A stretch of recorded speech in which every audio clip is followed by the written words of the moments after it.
Hi friends, আশা করি প্রত্যেকে ভালো আছেন এবং দেখেও বুঝতে পারছেন যে আমি কোথায় রয়েছি। টাটা শোরুম, তাই তো। তো এই শোরুমের মধ্যে আমি রয়েছি কারণ আমার আপলাইনদের অ্যাচিভমেন্ট এবং আজকের দিনটা সত্যি খুবই স্পেশাল আমার কাছেও এবং আমার আপলাইনদের কাছেও। এবং যে ব্যক্তি আজকে কার ডেলিভারি নিচ্ছে তার কিন্তু ফার্স্ট কার নয়, ডাবল কার। এক্স্যাক্ট এটা কিন্তু সেকেন্ড কার এবং দেখতে পাচ্ছেন পুরোপুরি কিন্তু জিনিসটা রেডি। এবং এক্স্যাক্ট যখন আমি আমার কথা যদি বলা যায়, যখন আমি স্টার্ট আপ করেছিলাম আমি কিন্তু পুরোপুরি ট্রাস্ট করতে পারিনি। তখন মনে হয়েছিল যে আদেও কি এখান থেকে হবে, আদেও কি সম্ভব। কিন্তু সত্যি কথা বলতে যখন 2 বছর প্রায় কমপ্লিট হয় দেখতে দেখতে, তখন কিন্তু পুরোপুরি আমি নিজে ট্রাস্ট করেছি। কারণ আমি নিজের টাকায় টিএনএস করেই কিন্তু এখান থেকে নিজের 2 হুইলার মেনটেন করছি এবং এখনও স্বপ্ন দেখছি যে 4 চাকার শোরুমে ঢোকার মতো যদি সাহসটা জেগে যায়।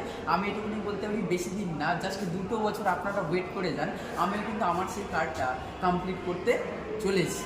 বুঝতে পারলেন কী বললাম।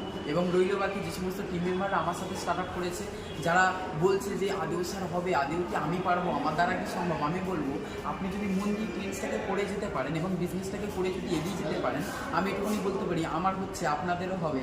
এবং রইল বাকি যে সমস্ত মানুষরা ভাবছেন আপনারা প্রত্যেকে স্টার্ট আপ করবেন, আমি এটুকুনি বলতে পারি বেশি না ভেবে আপনারা প্রত্যেকে এগিয়ে আসুন। কীভাবে করবেন তার জন্য কিন্তু আমাদের প্রত্যেকটা আপলাইন কিন্তু রয়েছে এবং আমিও কিন্তু আপনাদের সাথে রয়েছি। আর যদি বলা যায় যে ব্যক্তির আজকে কার ডেলিভারি, সেই ব্যক্তির কথা না বললে নয়। যদি বলা যায় আমাদেরই মেন্টর টপ গুরু, যদি বলা যায় যেই ব্যক্তির হাত ধরে আমরা প্রত্যেকেই বিজনেসটাকে স্টার্ট আপ করেছি, এক্স্যাক্ট ওনার নাম মিস্টার অমিত কুমার রয়। এবং ওনারা কিন্তু কাপল, সিঙ্গেল নয়। এবং ওনার মিসেসের নাম হচ্ছে মিস সোমাদে রয়। এবং দুজনকে কংগ্রাচুলেশন এবং আপনাদের প্রত্যেককে অ্যাডভান্স কংগ্রাচুলেশন। আপনারা প্রত্যেকে টিএনসি আসবেন এবং শুরু করুন। Best of luck. টাটা।